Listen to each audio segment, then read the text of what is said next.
Pacte international relatif aux droits économiques, sociaux et culturels, dit par Émile Berlerme, en novembre 2021. Pacte international relatif aux droits économiques, sociaux et culturels, adopté et ouvert à la signature, à la ratification et à l'adhésion par l'Assemblée générale dans sa résolution 2200-A 21 du 16 décembre 1966, entré en vigueur le 3 janvier 1976, conformément aux dispositions de l'article 27. Préambule. Les États parties au présent pacte, considérant que, conformément aux principes énoncés dans la Charte des Nations Unies, la reconnaissance de la dignité inhérente à tous les membres de la famille humaine et de leurs droits égaux et inaliénables constitue le fondement de la liberté, de la justice et de la paix dans le monde. Reconnaissant que ces droits découlent de la dignité inhérente à la personne humaine. Reconnaissant que, conformément à la Déclaration universelle des droits de l'homme, l'idéal de l'être humain, libre, libéré de la crainte et de la misère, ne peut être réalisé que si des conditions permettant à chacun de jouir de ses droits économiques, sociaux et culturels, aussi bien que de ses droits civils et politiques, sont créées. Considérant que la Charte des Nations Unies impose aux États l'obligation de promouvoir le respect universel et effectif des droits et des libertés de l'homme. Prenant en considération le fait que l'individu a des devoirs envers autrui et envers la collectivité à laquelle il appartient et est tenu de s'efforcer de promouvoir et de respecter les droits reconnus dans le présent pacte. Sont convenus des articles suivants.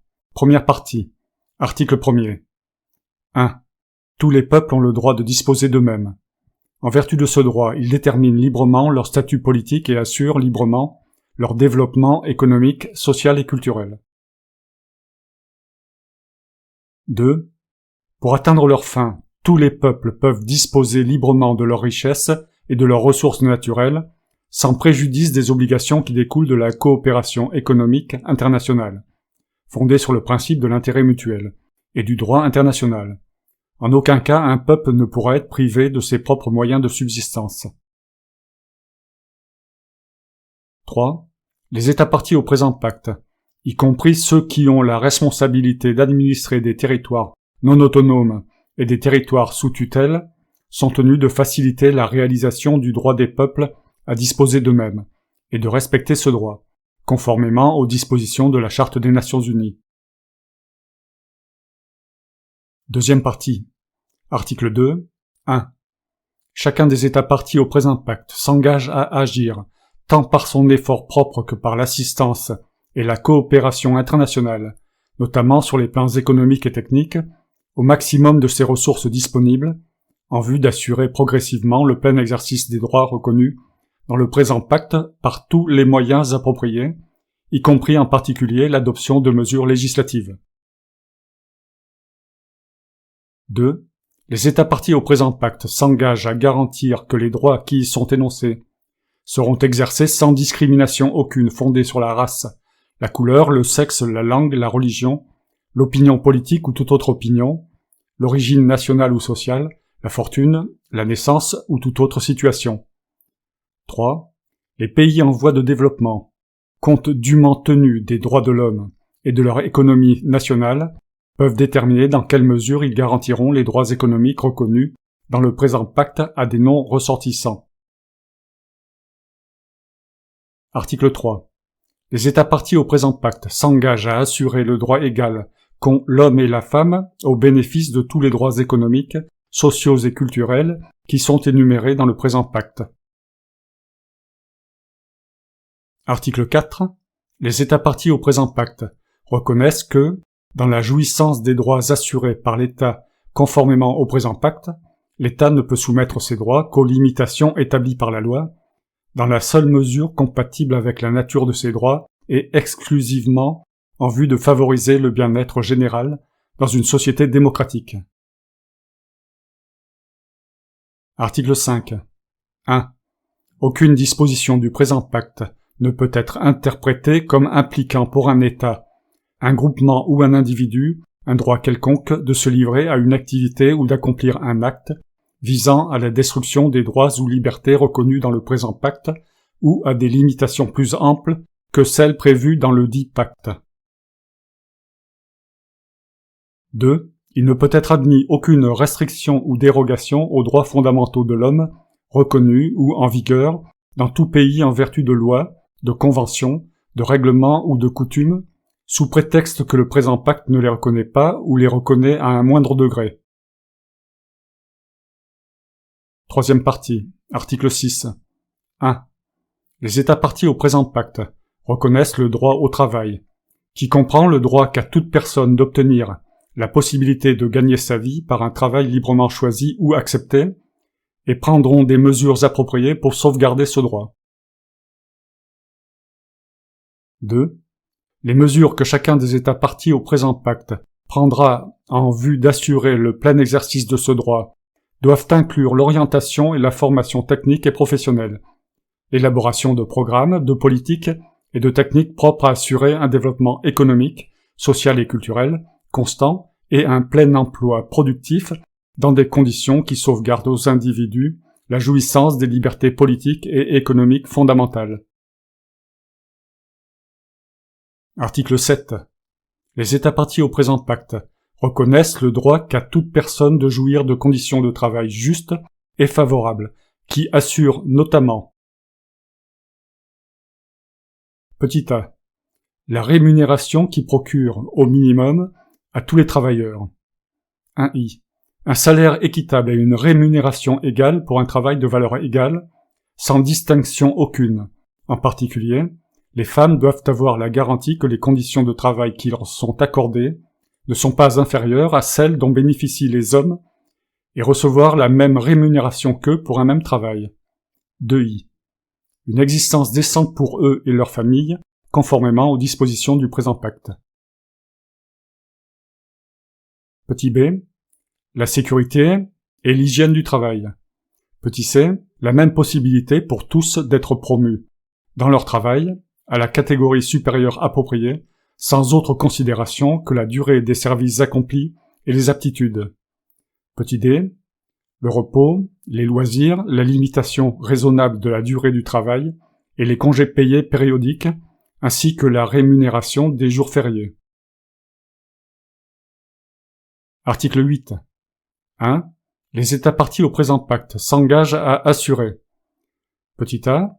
Le droit qu'a toute personne de former avec d'autres des syndicats et de s'affilier au syndicat de son choix, sous la seule réserve des règles fixées par l'organisation intéressée, en vue de favoriser et de protéger ses intérêts économiques et sociaux. L'exercice de ce droit ne peut faire l'objet que des seules restrictions prévues par la loi et qui constituent des mesures nécessaires dans une société démocratique, dans l'intérêt de la sécurité nationale ou de l'ordre public, ou pour protéger les droits et les libertés d'autrui. Petit b.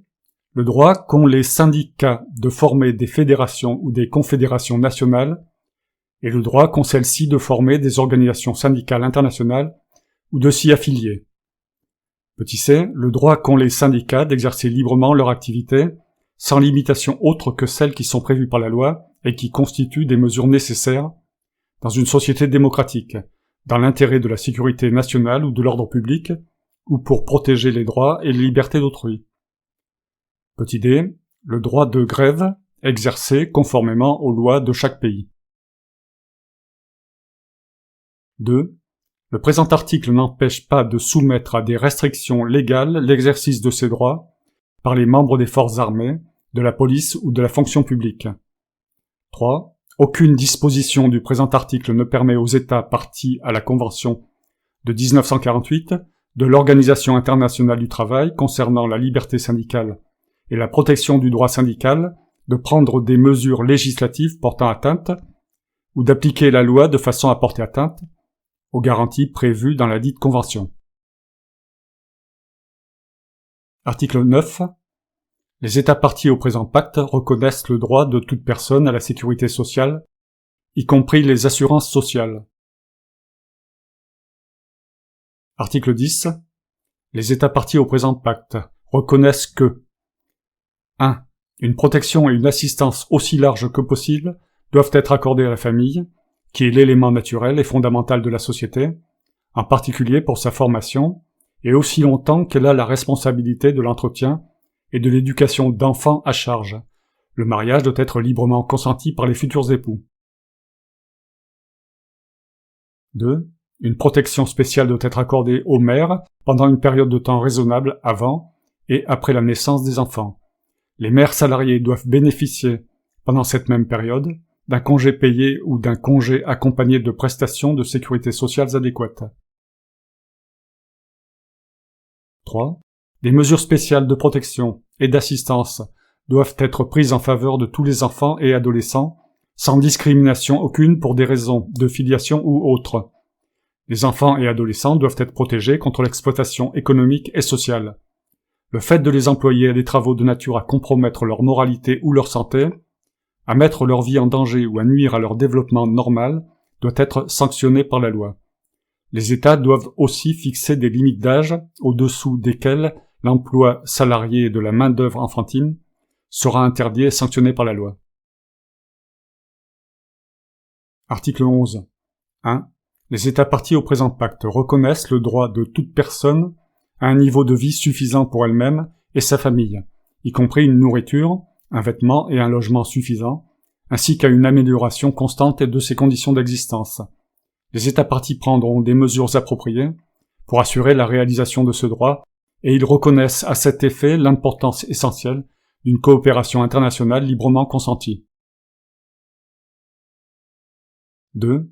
Les États parties au présent pacte, reconnaissant le droit fondamental qu'a toute personne d'être à l'abri de la faim, adopteront individuellement et au moyen de la coopération internationale les mesures nécessaires, y compris des programmes concrets. Petit a, pour améliorer les méthodes de production, de conservation et de distribution des denrées alimentaires par la pleine utilisation des connaissances techniques et scientifiques, par la diffusion de principes d'éducation nutritionnelle et par le développement ou la réforme des régimes agraires, de manière à assurer au mieux la mise en valeur et l'utilisation des ressources naturelles.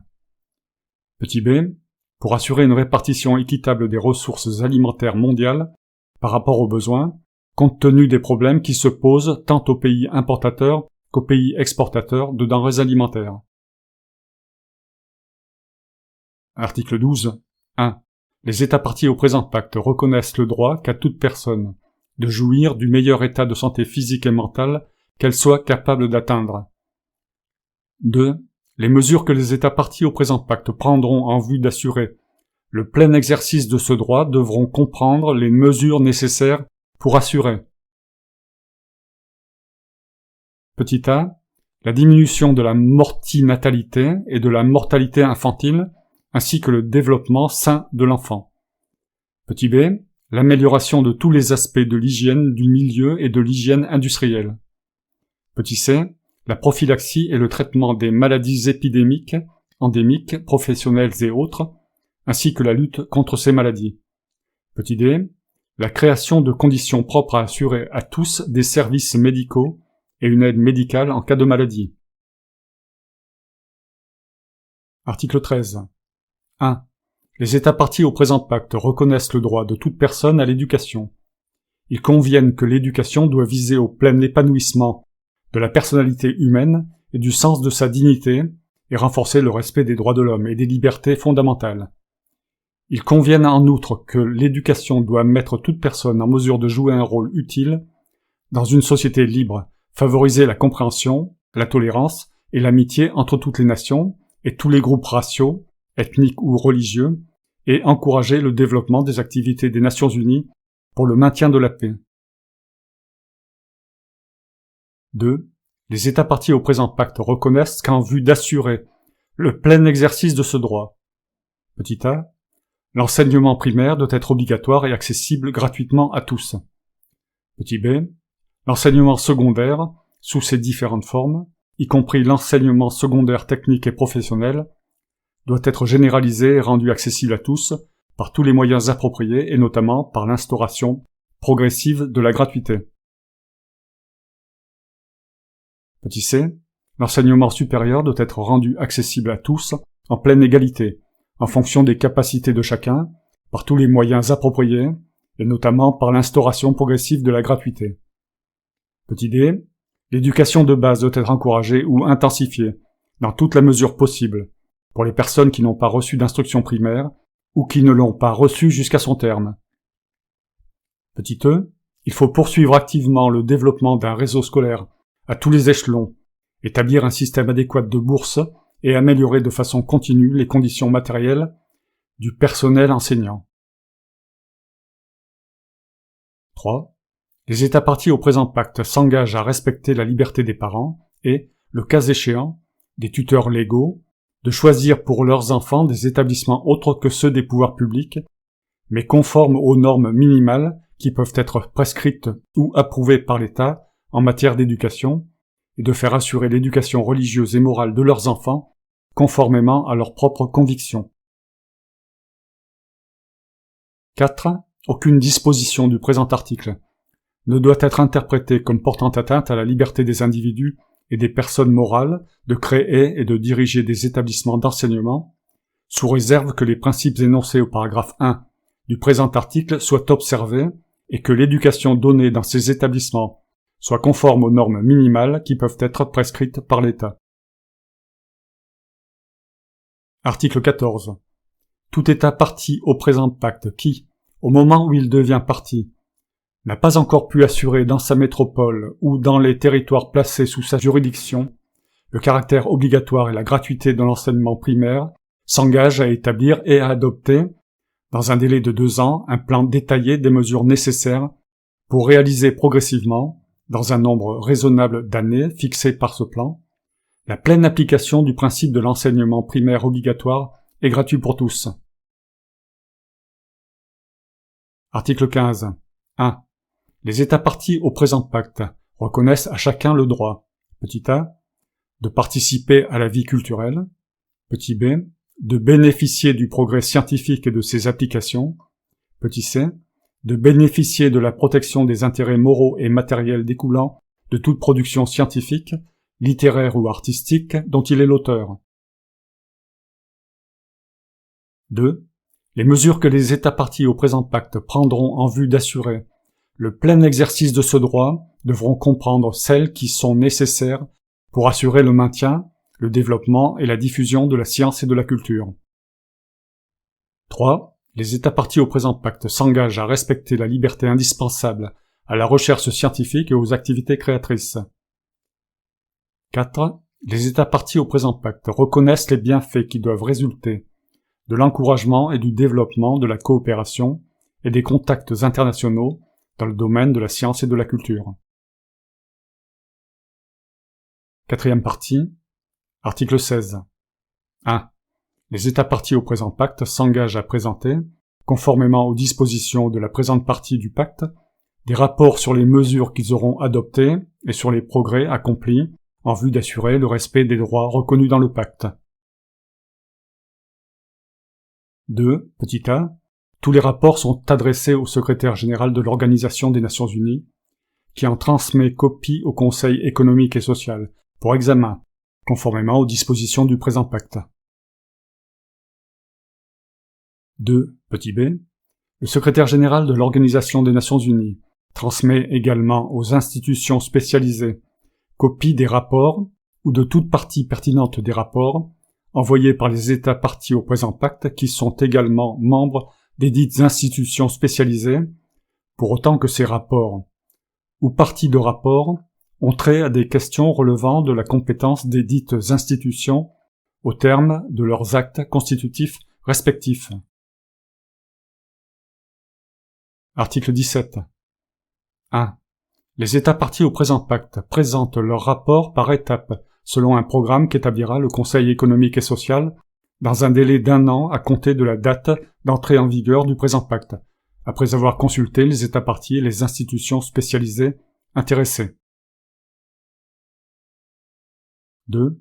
Les rapports peuvent faire connaître les facteurs et les difficultés empêchant ces États de s'acquitter pleinement des obligations prévues au présent pacte.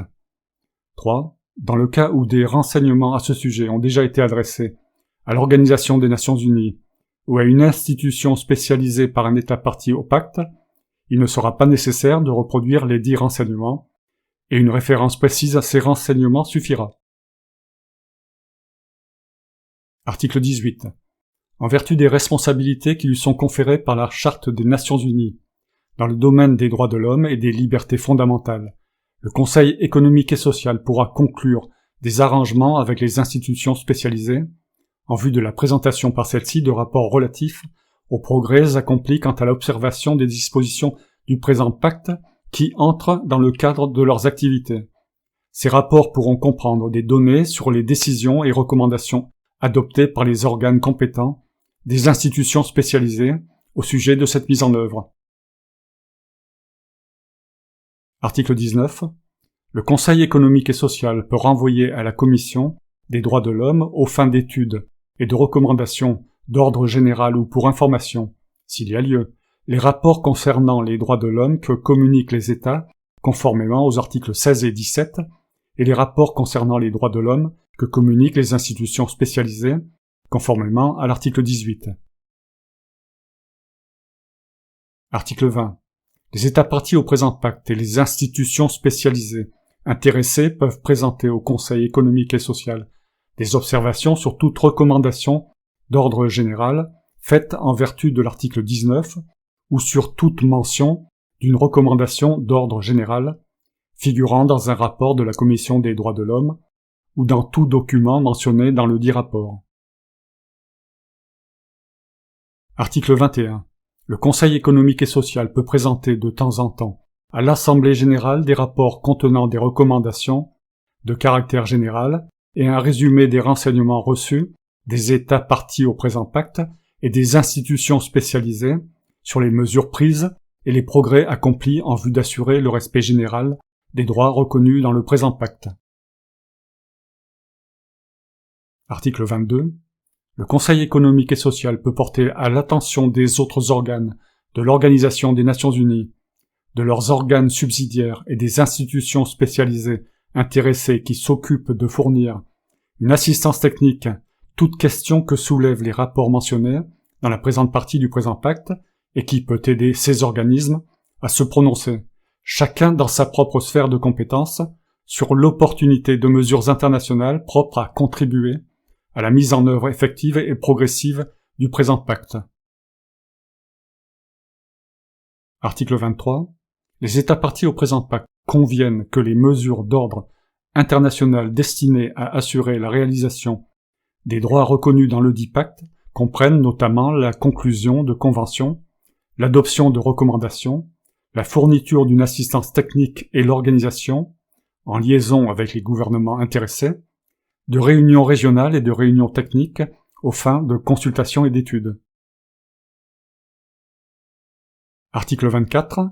Aucune disposition du présent pacte ne doit être interprétée comme portant atteinte aux dispositions de la Charte des Nations Unies et des constitutions des institutions spécialisées qui définissent les responsabilités respectives des divers organes de l'Organisation des Nations Unies et des institutions spécialisées en ce qui concerne les questions traitées dans le présent pacte. Article 25. Aucune disposition du présent pacte ne sera interprétée comme portant atteinte aux droits inhérents de tous les peuples à profiter et à user pleinement et librement de leurs richesses et ressources naturelles. Cinquième partie. Article 26. 1. Le présent pacte est ouvert à la signature de tout État membre de l'Organisation des Nations Unies ou membre de l'une quelconque de ses institutions spécialisées, de tout État partie au statut de la Cour internationale de justice, ainsi que tout autre État invité par l'Assemblée générale des Nations unies à devenir partie au présent pacte. 2. Le présent pacte est sujet à ratification et les instruments de ratification seront déposés auprès du secrétaire général de l'Organisation des Nations unies. 3. Le présent pacte sera ouvert à l'adhésion de tout État visé au paragraphe 1 du présent article. 4. L'adhésion se fera par le dépôt d'un instrument d'adhésion auprès du secrétaire général de l'Organisation des Nations Unies. 5.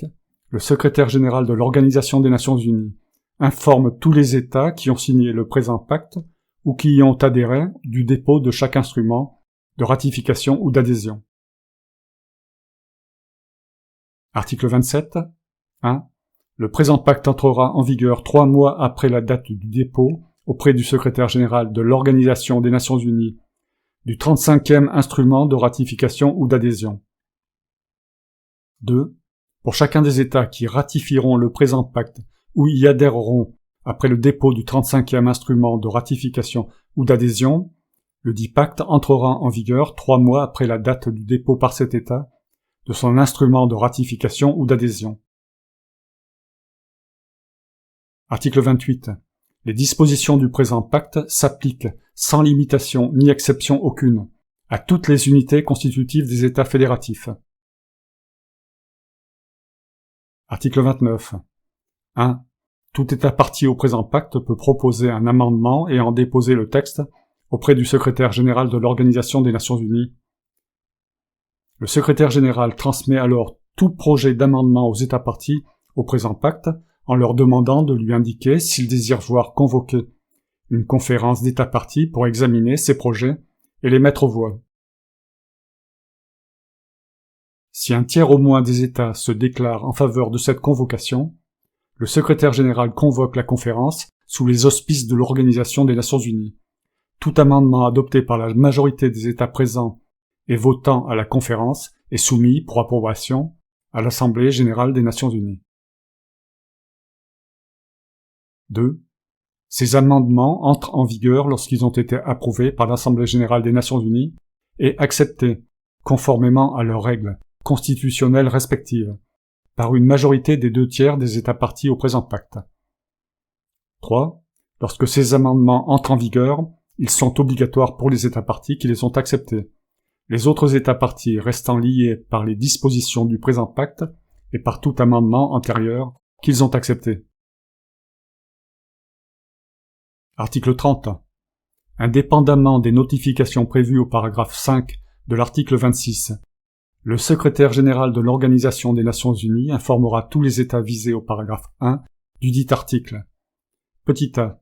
Des signatures apposées au présent pacte et des instruments de ratification et d'adhésion déposés conformément à l'article 26. Petit b. De la date à laquelle le présent pacte entrera en vigueur conformément à l'article 27 et de la date à laquelle entreront en vigueur les amendements prévus à l'article 29. Article 31. 1. Le présent pacte, dont les textes anglais, chinois, espagnols, français et russes font également foi, sera déposé aux archives de l'Organisation des Nations Unies. 2. Le secrétaire général de l'Organisation des Nations Unies transmettra une copie certifiée conforme du présent pacte à tous les États visés à l'article 26. Dit par Émile Verlaine. Note personnelle. Sur le préambule, tous les droits et pactes entre êtres humains et sociétés humaines devraient avoir comme préambule, considérant qu'aucun être humain n'a demandé à exister, et considérant que tout être humain est donc innocent d'exister, considérant qu'aucun être humain ne naît librement, considérant que tout être humain a été intégré à la société sans son accord préalable, considérant que l'obligation d'exister implique qu'aucun être humain n'a de devoir envers aucune personne, excepté envers son enfant, et aucune société, considérant qu'aucun pacte établi par des morts ne peut soumettre des vivants. Nous sommes tous des citoyens contraints d'exister par nos parents préalablement associés eux-mêmes au système de la même façon que nous. Tous associés contraints à l'association, car la vie nous a été imposée. La société est fondée sur cette double contrainte, contraint d'exister et contraint à l'association, alors qu'elle interdit pourtant ces deux contraintes, indirectement, dans ses propres textes. Puisque la vie nous a été imposée par la société, pourquoi avons-nous encore à revendiquer des droits qui sont pourtant exprimés clairement dans nos droits humains avant notre naissance, ainsi que dans ce pacte qui ne fait qu'entériner et préciser les droits humains? Pourquoi nos parents nous contraignent-ils à exister tant que ces droits ne sont pas respectés intégralement? Pourquoi n'établissent-ils pas la paix mondiale avant de nous installer sur cette planète jungle? Pourquoi nous imposer l'existence quand tous les problèmes ne sont pas réglés? Nos parents ne sont-ils donc pas conscients de leurs propres problèmes, de leurs propres angoisses existentielles? Ont-ils le droit de se dire, puisque cette vie dangereuse m'a été imposée, j'ai le droit d'en faire autant à un être que je vais construire, sans maîtriser sa construction et son éducation, et l'installer dans la jungle sociale. Les personnes n'ont des devoirs qu'en tant qu'associés à parts égales, évidemment s'ils ont signé un contrat d'association. La notion de contrat implicite signé par les parents au nom de leur enfant est sans valeur légale. S'ils ont signé un contrat, ce qui n'est pas le cas du contrat social que personne n'a jamais signé, alors le contrat doit être respecté par toutes les parties. Quand la famille ou la société ne respecte pas le contrat moral de bien-être qui est dû à toute personne, alors le contrat est légitimement rompu. Il est absurde de revendiquer pour soi et de faire un enfant dans le même temps. Fin, Émile Verlaine.